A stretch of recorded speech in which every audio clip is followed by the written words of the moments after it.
Даку Завгаев. В среду глава официального правительства республики, пользующегося поддержкой Москвы, заявил о том, что в Чечне уже 8 дней не ведется никаких боевых действий. А те бои, которые видят телезрители, это, оказывается, лишь архивные кадры.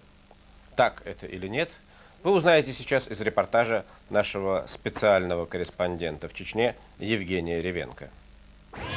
Москва фактически признала срыв мирных соглашений, достигнутые в Кремле и Назране по урегулированию конфликта. Об этом можно судить из заявления министра по делам национальности России Вячеслава Михайлова, прилетевшего вчера в Грозный. Обязательно встретимся и с представителями миссии ОБСЕ, для того, чтобы еще раз проанализировать, кто же является истинным виновником срыва соглашений, назрановских и московских соглашений. Ибо вокруг этого много легенд разного рода. Легенды главным образом сводятся к различным оценкам происходящего в Чечне и взаимным обвинениям противоборствующих сторон в несоблюдении соглашений.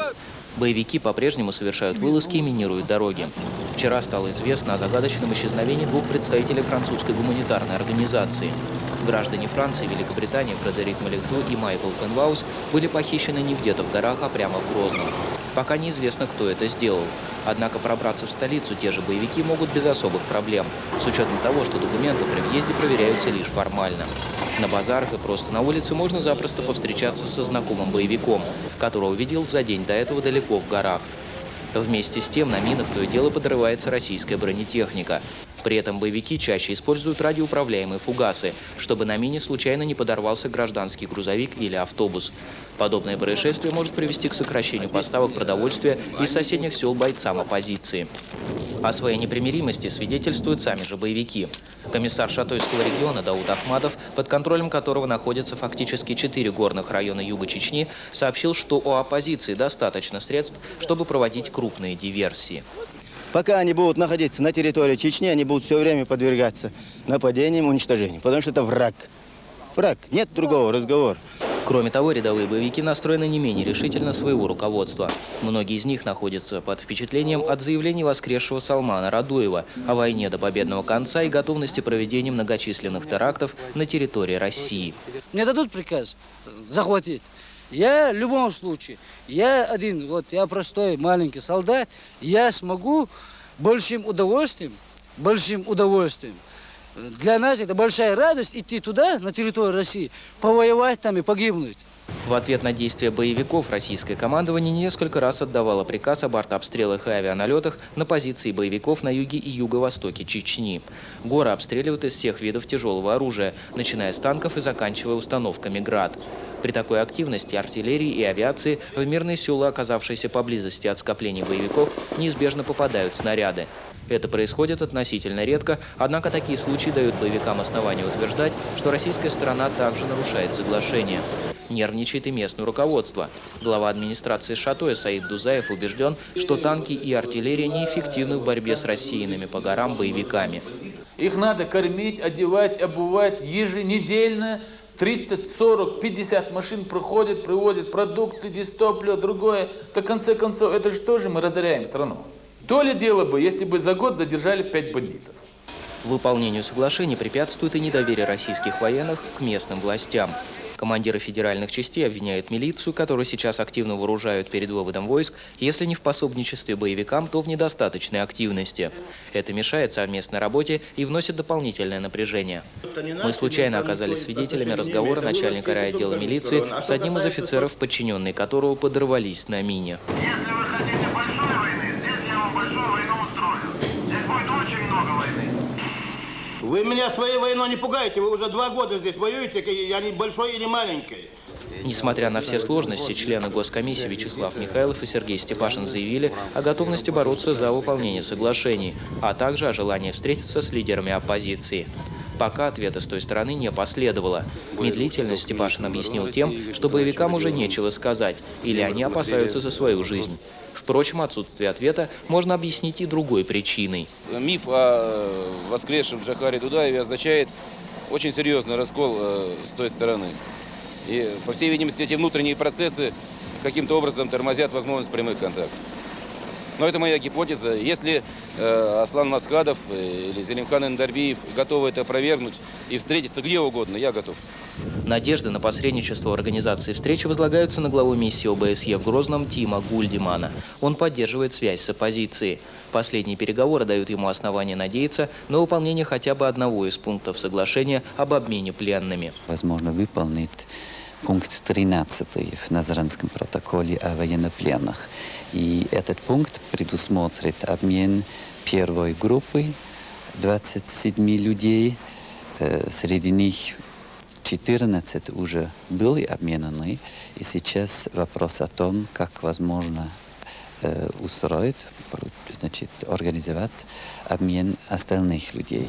Даже если встреча российской делегации с представителями оппозиции состоится и все соглашения вплоть до вывода войск удастся выполнить, то остается неясным, сможет ли республиканское руководство контролировать ситуацию в Чечне.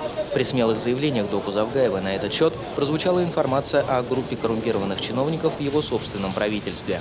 Глава кабинета Николай Кошман сообщил, что они занимались организацией мини-заводов по производству левого топлива из сырой нефти. Мы сегодня установили уже авторов изобретения этих мини-заводов. Сегодня мы вышли на предмет острейшей, так сказать, коррупции, которая здесь сложилась.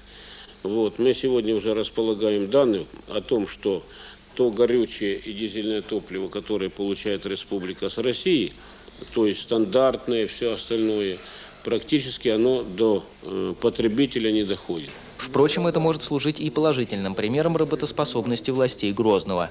Так или иначе, вскрывшиеся факты и результаты поездки Михайлова и Степашина должны будут повлиять в первую очередь не на урегулирование конфликта, а на решение председателя Госкомиссии Виктора Черномырдина о выделении дополнительных средств в размере 700 миллиардов рублей руководству Чечни.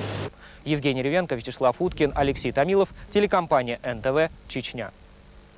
Что ж, любая война требует денег, и если источник финансирования федеральных войск и официального Грозного очевиден, федеральный бюджет, то откуда получают средства боевики? Только что в репортаже, который вы сейчас видели, был фрагмент интервью с Николаем Кошманом, главой официального завгаевского правительства Чечни, который заявил, это было вчера, что подпольные заводы, упомянутые им подпольные мини-заводы по производству бензина и дизельного топлива, приносят их владельцам ежемесячный доход в 33 миллиарда рублей. Подчеркиваю, ежемесячно. О том, кто такие владельцы этих заводов и куда идет доход от реализации этого бензина, вы узнаете из репортажа обозревателя «Известий» Валерия Якова, которому впервые удалось снять это производство. В прессе постоянно возникает вопрос о том, кто финансирует формирование боевиков. Версий довольно много. Это и поступление из-за рубежа, и экономическая поддержка диаспоры, и таинственное перераспределение части средств из российского бюджета, выделяемых на восстановление Чечни. Но кроме всего этого существует еще один надежно отлаженный способ финансирования. Это хищение нефти для переработки на подпольных мини-заводах и последующая реализация. Объем таких хищений достигает 30% всей добычи нефтекомплекса Чечни. Так, например, если в конце минувшего года в сутки добывалось более 4000 тонн, то, соответственно, 1000 тонн указывалась у боевиков. После переработки на их заводах, действующих в горных районах Чечни, нефтепродукты продаются, и только одно это приносит десятки миллионов рублей. Полевой командир Махмуд показал мне один из таких заводов на окраине горного села, вблизи Дагестана. Обычно журналистов к таким заводикам не подпускают и снимать не разрешают. Бензин и солярка, которые получают на этом заводике, продаются не только в ближайших селах, но и вывозятся в Россию, в Дагестан. Вырученных средств хватает и на жизнь рабочим, и на существование боевикам. С 10 апреля работа нефтекомплекса Чечни парализована. Это была практически единственная отрасль, которая еще в прошлом году начала функционировать. Но теперь из-за многочисленных диверсий, пожаров она остановилась. В последние месяцы нефтехранилища горели как никогда за всю войну. И в этом дому бесследно исчезали и деньги, выделенные на восстановление комплекса. А пожарные вынуждены бороться с пламенем в домашних тапочках, потому что им уже несколько месяцев не платят зарплату и не выдают обмундирование. На фоне этого хаоса особое удивление вызывает тот факт, что заводики боевиков работают как ни в чем не бывало. Валерий Яков, «Известия», специально для программы «Итоги».